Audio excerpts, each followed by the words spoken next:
100% Radio, un programa informal, fresco y dinámico, en el que compartiremos enseñanzas, mensajes del amor y toda la gracia de Dios que nos ayudarán a relacionarnos mejor con nuestro Padre Celestial. Mario Rubén Serrano te abre las puertas de 100% Radio.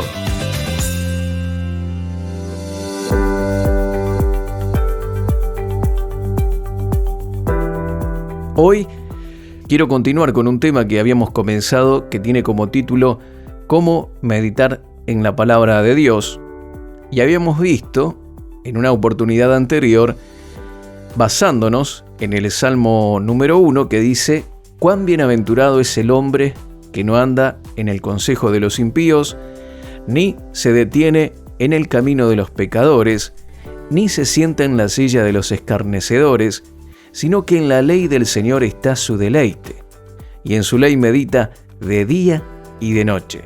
Será como árbol firmemente plantado junto a corrientes de agua, que da su fruto a su tiempo, y su hoja no se marchita. En todo lo que hace, prospera. Este es el Salmo, capítulo 1, versos 1 al 3.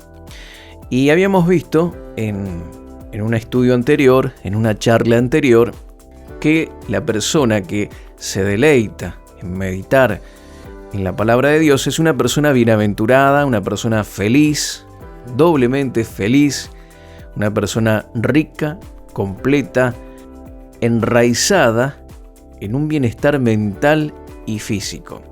Ahora, había algunas características que tenía esta persona y una de ellas era, la número 1, es que es una persona fructífera. Número 2, una persona que perdura a través del tiempo.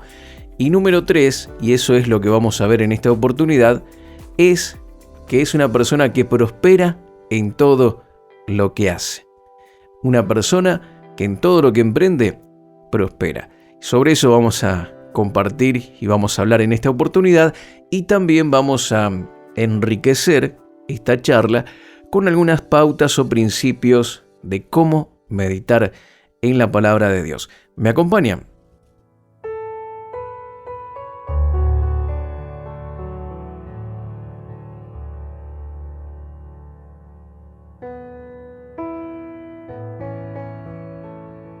Continuamos entonces con esta charla, esta enseñanza sobre cómo meditar en la palabra de Dios.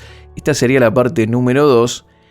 Y la persona que se deleita en meditar en la palabra de Dios es una persona que prospera en todo lo que hace. Aquí es interesante mirar algunas cosas que son muy puntuales. La primera es que la persona prospera en lo que hace, ¿sí? Aquí hay una responsabilidad compartida. Dios, por su parte, Él ya determinó bendecirnos. Dice la palabra del Señor que somos bendecidos con toda bendición. Efesios capítulo 1, verso 3. Y Colosenses capítulo 2, verso 10 dice que estamos completos en Cristo. No nos falta nada. Él ha hecho provisión para cada una de nuestras necesidades ya de forma anticipada. Antes que nosotros tengamos algún tipo de necesidad, Dios ya había provisto, y en la cruz, o a través de su muerte en la cruz, aprovisionó para todas nuestras necesidades. Entonces, estamos completos en Cristo. Somos bendecidos con toda bendición, pero hay algo de nuestra parte, una responsabilidad que nosotros tenemos que tener, y esta es apropiarnos de esto, que ya está servido, ya está preparado para nosotros. No tenemos que convencer al Señor de que nos bendiga, de que abra los cielos. Los cielos están abiertos para todos los que somos hijos de Dios. La bendición está asegurada. El deseo de Dios es que prosperemos. Pero hay, como te dije recién, una responsabilidad que es compartida. Y aquí el Señor nos dice qué es lo que nos toca hacer a nosotros. Y nos dice que vamos a prosperar en todo lo que hacemos, ¿sí? No podemos prosperar en aquellas cosas que no emprendemos, en aquello que no ponemos manos a la obra. Tal vez queremos prosperar económicamente, pero no estamos haciendo nada al respecto. Estamos en una zona cómoda, estamos haciendo siempre las mismas cosas y esperamos de que las cosas cambien, pero necesitamos, con la guía de Dios, emprender cosas nuevas. Y aquí dice en todo lo que hace. Significa que de nuestra parte tenemos que agregar acción, trabajo, responsabilidad, esfuerzo. Pero no todo lo que hacemos basándonos en nuestras propias ideas, basándonos o siguiendo el consejo de los malvados o haciendo lo que hace toda la gente. ¿Sí? Hay personas que tal vez quieren ayudarte. Estás pasando en una necesidad, tal vez económica, un problema financiero, y quieren darte ideas, estrategias, que tal vez a ellos le dieron resultados, pero esos consejos posiblemente no estén basados en lo que la palabra de Dios nos enseña, ¿sí? O en lo que la palabra de Dios nos dice. Tal vez te dicen que hagas negocios turbios, o otro consejo, una persona que ya no tenía prácticamente familia, se había perdido toda lo que es la infancia de sus hijos. En una oportunidad me dijo, acá, si querés prosperar, tenés que trabajar hasta los domingos, ¿sí? Y no tenés tiempo para nada. Ese era el consejo, el gran consejo, la idea, ¿no? Trabajar 24 horas, olvidarse de la familia, olvidarse de todo y simplemente perseguir el dinero. Esto no es un buen consejo. Claro, la gente sigue esto, la mayoría de las personas te van a decir estas cosas, pero Dios tiene una perspectiva completamente diferente. Él nos enseña que hay prioridades que tienen que ver con la familia, con la vida espiritual. Entonces, todo lo que hacemos prosperará, que significaría todas las áreas de nuestra vida, familia, la descendencia, nuestro matrimonio, nuestro negocio, nuestro empleo, la salud. ¿Sí? Dios dice que todo prosperará cuando lo hacemos, ¿sí? Cuando nuestra acción responsable está dirigida por los consejos de Dios, no por los consejos del mundo, no por seguir el camino de los pecadores, ¿sí? Las promesas de Dios no están exentas de que nosotros tengamos una acción responsable, que nosotros tengamos que hacer algo. Y nadie va a prosperar mientras no comience a hacer lo que Dios pide o lo que Dios dice. Mucha gente desea los resultados prometidos por Dios sin el compromiso que acompaña a esta promesa. Un compromiso responsable. ¿Y qué es? ¿Cuál es nuestro compromiso? Deleitarnos en la palabra de Dios, permitir que esa palabra moldee nuestra vida, moldee nuestra mente. Y cuando nuestra mente está moldeada por la Biblia, por la palabra del Señor, los efectos serán evidentes en todos los aspectos de la vida. Hay cosas en las que tal vez no estás teniendo fruto, no estás prosperando. Aquí la prosperidad de Dios que Dios nos promete no es solo en lo espiritual, ¿sí? Hay gente que dice, no, Dios prospera en lo espiritual. Aquí dice todo. Todas las áreas están cubiertas. Dios quiere que seas prosperado en todo, que tengas salud, así como prospera tu alma. Todo está incluido. Dios nos dejó áreas sueltas por ahí. Él hizo provisión para cada área de tu vida. Pero si hay áreas en donde tal vez no estás viendo la manifestación de su prosperidad, de su bendición, es necesario que evalúes si estás actuando en esa área conforme a la voluntad del Señor. Porque si estás esperando tener los resultados de Dios, que es prosperidad en todas las cosas, tenemos que hacer las cosas a la manera de Dios. No hay otra forma, no hay otra manera. Si queremos ver los resultados de Dios, vamos a tener que hacer las cosas a la manera de Dios. Esto nos ayudará a alcanzar bendición, a prosperar, cuando ponemos en práctica lo que hemos aprendido con respecto a un tema específico. Tal vez en el trabajo no estás prosperando. Bueno, el Señor tiene muchos consejos con respecto al trabajo. Él dice que seamos diligentes. Y tal vez decís, ay, eso es lo que me falta. Emprendo algo y después bajo los brazos, me desanimo. Y bueno, ahí tenés que aplicar este concepto o este principio de la perseverancia, ¿sí? Es de trabajar laboriosamente. Tal vez no estás dándole a Dios lo que tendrías que darle, ¿sí? No estás sembrando para su obra. Y bueno, dice que el que siembra escasamente cosechará escasamente. Y el que siembra generosamente va a cosechar generosamente. Honra al Señor con tus bienes y dice la palabra que tus graneros serán llenos hasta rebosar. Tal vez decís, y eso era lo que me estaba faltando. Bueno, pon en práctica la palabra y vas a ver la manifestación de su bendición. Permitamos que la palabra del Señor moldee nuestra vida. Primero, tenemos que permitir que moldee nuestra mente, nuestros conceptos, nuestras formas de ver las cosas.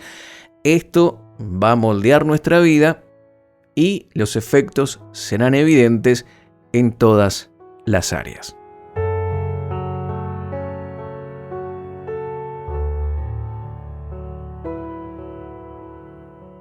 Muy bien. Vamos a mirar algunos conceptos, algunas pautas, algunas herramientas para la meditación, ¿sí? Que, dicho sea de paso, quiero refrescar la idea de qué es la meditación de la palabra. Bueno, la meditación implica, esta palabra meditación en hebreo significa básicamente hablar o murmurar. Cuando se hace en el corazón se llama reflexión o meditación. Así pues, meditar en la palabra de Dios día y noche significa hablarte a ti mismo la palabra de Dios, conversar contigo mismo sobre ella. Lo repito, meditar significa básicamente hablar o murmurar. Se hace en el corazón, la meditación, y puedes hacerlo día y noche cuando conversas contigo mismo acerca de la palabra de Dios. Dijimos que es posible hacerlo, ¿sí? Que la meditación es lo contrario a la preocupación. Para preocuparte no dejas de hacer nada, no te interfiere en tu trabajo, en tus actividades, pero sin embargo muchas veces permitimos que la preocupación tome control de nuestros pensamientos. Ahora, la meditación es hacer lo mismo pero de forma positiva. Es conversar, es hablar la palabra. Tenemos una situación difícil, bueno, hablemos la palabra de Dios con respecto a ese problema que estamos atravesando, declaremos en nuestro corazón, mantengamos una actitud de alabanza, de agradecimiento. Y bueno, esto es meditar y se puede hacer en todo momento. Pero también la meditación implica un estudio exhaustivo de la palabra, de acercarnos a la palabra de Dios, no solamente como un compromiso, lo dijimos, sino que tenemos que deleitarnos en ella. Y si no lo estamos haciendo, posiblemente es porque no estamos dedicándole el tiempo o extrayendo todos los nutrientes que podríamos extraer de la palabra y que son tan provechosos para nuestra salud espiritual. Y si no, pidámosle al Espíritu Santo, Señor, ayúdame a amar, a deleitarme en tu palabra, a no acercarme a ella solo como si fuera un compromiso religioso de leer un pasaje, leer un versículo y bueno, ya cumplí, ya está. No, acercarme con responsabilidad, con seriedad. ¿Y cómo podemos meditar? Bueno, la palabra, podemos meditar en ella en base, por ejemplo, a un estudio temático. Se selecciona un tema para examinar, por ejemplo, digamos, el bautismo. Se define la palabra tomando como base el griego. Hoy tenemos herramientas a través de internet, en las aplicaciones de los celulares, donde podemos mirar todas estas cosas. Tomamos como base el griego, si está en el Nuevo Testamento, el hebreo, si está en el Antiguo Testamento, un buen diccionario. Se encuentra la palabra raíz de la que se deriva la palabra bautismo. Recién lo hicimos con la palabra meditar, lo que significaba realmente en el original. Podemos hacer lo mismo con el bautismo. Se considera el contexto de los versículos que están. Cuando leemos la palabra bautismo, leemos el contexto, versículos anteriores, versículos posteriores. Esto tal vez nos lleve a estudiar otros temas que están relacionados con la palabra bautismo. Por ejemplo, lo que significa la remisión o el perdón de pecados, el arrepentimiento, la fe, la conciencia. Bueno, hay un montón de temas que se desprenden de lo mismo cuando estamos leyendo la palabra. Esto es leer con seriedad. También necesitamos considerar preguntas que podemos hacerle a la palabra del Señor, tales como: ¿qué requisitos debemos cumplir antes de bautizarnos? Otra pregunta: ¿cuál es el propósito del bautismo? ¿Cuándo se practicaba? ¿Dentro de qué periodo de tiempo? Y así podríamos hacer con diferentes temas, ¿sí? Tomamos un tema y empezamos a hacerle preguntas, a estudiar la palabra en su original, qué significa. Cada vez que aparece esta palabra, leer contextos.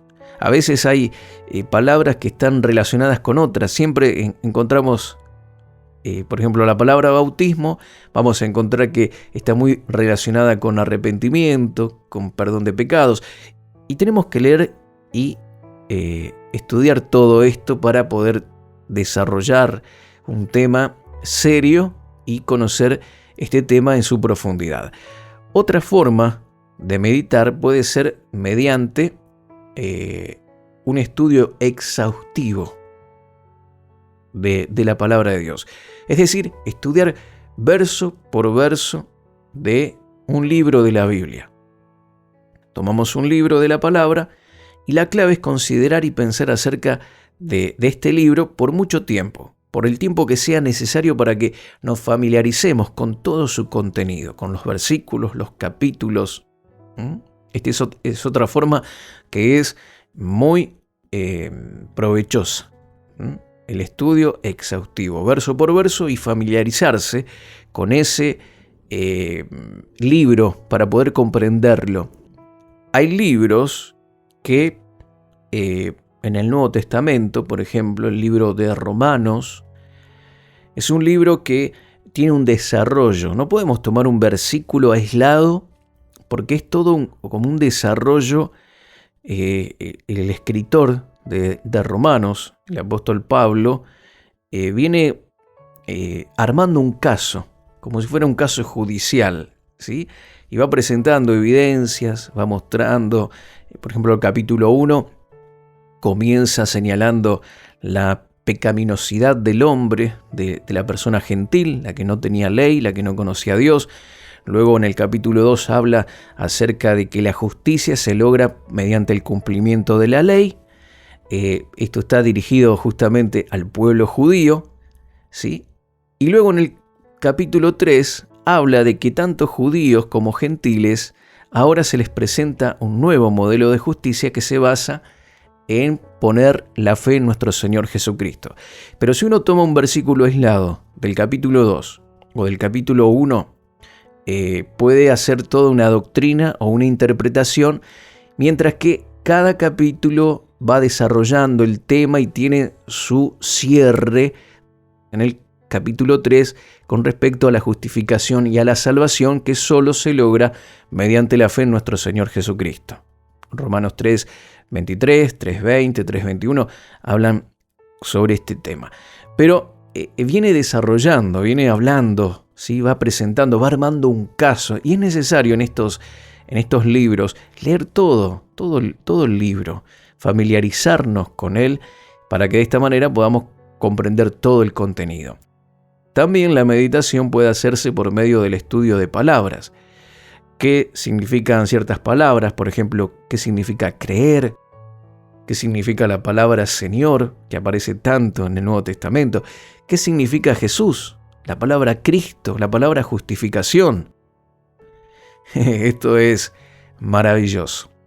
Puedes meditar acerca de algunos párrafos de la Biblia.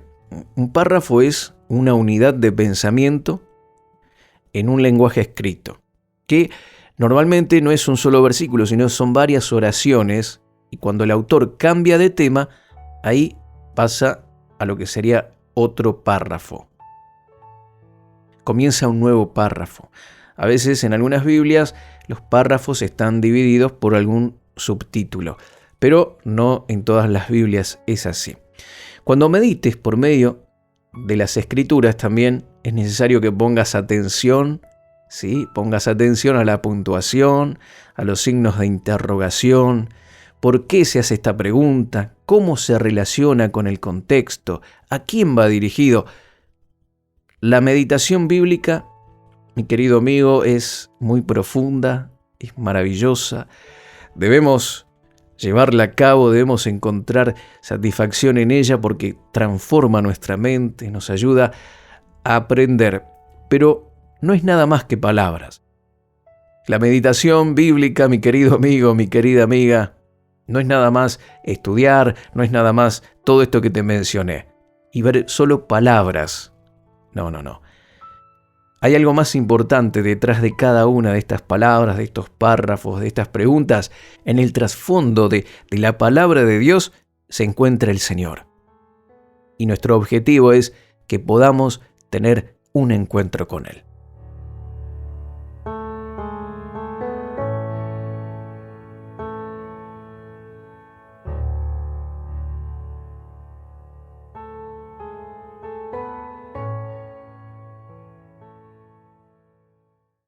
Contactos marioserrano@life.com.ar. En Facebook, Mario Rubén Serrano.